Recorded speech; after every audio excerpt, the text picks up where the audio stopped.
یہ میرا کلام ذرا بڑوں سے ہے، بڑوں سے۔ ابا جی کو چاہیے بچہ جتنی غلطی کرے نا اتنا ہی ڈانٹیں، وہ پھر 6 ہفتے نہ ڈانٹنا شروع کر دیں۔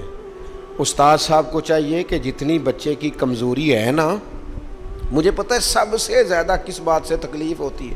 آپ کے بچے نے غلطی کی ہے، آپ اپنے بچے کو ڈانٹ لیں، سمجھا لیں، آپ کسی اور کے سامنے اس کی تذلیل کبھی نہ کریں، یہ زیادتی والی بات ہے۔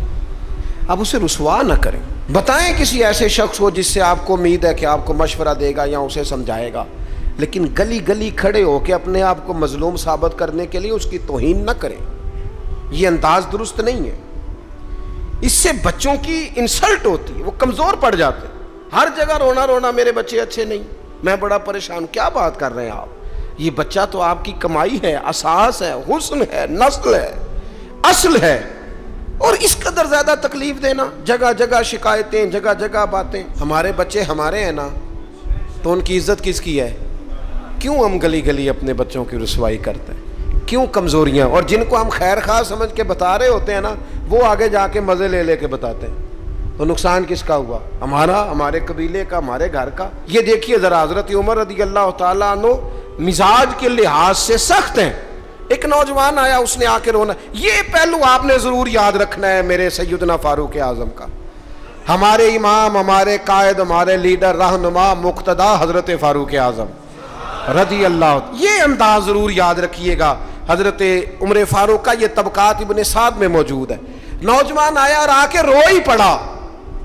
حضرت عمر نے اس کو روتے دیکھا تو فرمایا بیٹا کیا ہوا؟ کہنے لگے حضور فلاں علاقے کے فلاں گورنر صاحب کا مسئلہ ہے، حضور مجھ سے غلطی ہو گئی تھی، میں شراب پی بیٹھا تھا، انہوں نے مجھے درے بھی مارے ہیں، پھر انہوں نے لوگوں سے کہا اس کے ساتھ میل ملاپ چھوڑ دو، کوئی اس سے بات نہ کرے، حضور مجھ سے غلطی ہو گئی، میں مانتا ہوں، پر اتنی اذیت، اتنی تکلیف، جب مجھے سزا مل گئی، کوڑے لگ گئے، تو پھر یہ الگ سے جو سزائیں مجھے دی گئیں، یہ میں حضرت عمر کی بات کر رہا ہوں، میں نے جب یہ پڑھا تھا تو میں رو پڑا تھا۔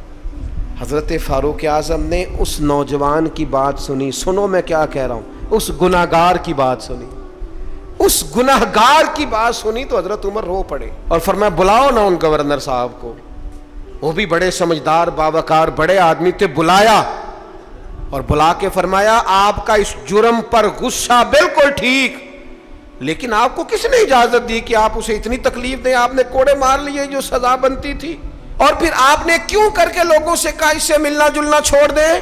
فرمایا اب میں آپ کو حکمن کہتا ہوں، اگر آج کے بعد آپ نے کوئی ایسا کام کیا تو میں آپ کو سزا دوں گا۔ فرمانے لگے آپ نے کہا تھا نا لوگ ان سے ملے جلے نہ، فرمایا اب آپ ہی لوگوں سے کہیں ان سے ملاقات شروع کریں۔ جب انہوں نے توبہ کر لی، اپنا گناہ مان لیا، جب اقرار کر لیا، معافی مانگ لی، اب سزا کا کیا معنی ہوا؟ اب تکلیف کا کیا معنی ہوا؟ سیدنا فاروق اعظم رضی اللہ تعالیٰ عنہ فرمانے لگے اگر یہ سچی توبہ کر لے تو پھر تو ان کی گواہی بھی قبول کی جائے گی، ان کی گواہی تک ہم قبول کریں گے۔ وہ کسی نے کہا تھا الجھے الجھے بکھرے بکھرے روز و شب دیکھے گا کون، لوگ تیرا جرم دیکھیں گے سبب دیکھے گا کون۔ لوگ معافی نہیں دیتے، لوگ درگزر ہی نہیں کرتے، انسانوں سے غلطیاں ہو جاتی ہیں، لیکن اگر کسی نے توبہ کر لی، اور صحیح حدیث میں موجود ہے نبی پاک علیہ السلام نے فرمایا اگر کبھی کسی بندے سے کوئی گناہ ہو گیا پھر اس نے توبہ کر لی، اگر کسی نے اس بندے کو دوبارہ وہ گناہ یاد کرایا تو اللہ تعالیٰ اس بندے کو یاد کرانے والے کو سزا دے گا، مرنے سے پہلے اسے بھی اس گناہ میں مبتلا کر دے گا۔